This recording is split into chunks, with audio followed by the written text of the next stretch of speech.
ইরানের সর্বোচ্চ নেতা আয়াতুল্লাহ আলী হুসাইনি খামেনির রাষ্ট্রীয় জানাজা ও শেষকৃত্যের অংশ নিতে ৩ জুলাই তেহরানের উদ্দেশ্যে ঢাকা ছাড়বে বাংলাদেশ জামায়াতে ইসলামীর ৪ সদস্যের একটি প্রতিনিধি দল।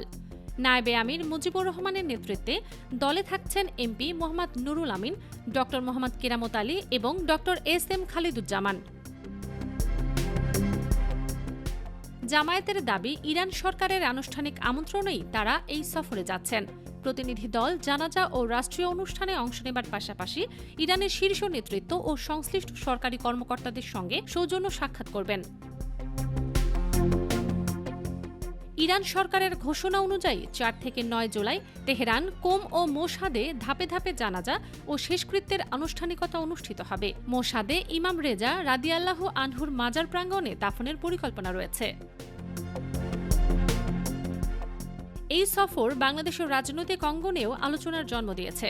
আন্তর্জাতিক প্রেক্ষাপটে এর কূটনৈতিক ও রাজনৈতিক গুরুত্ব নিয়েও চলছে নানা বিশ্লেষণ। সাপ্তাহিক বাংলা গ্যাজেট নিউজ ডেস্ক।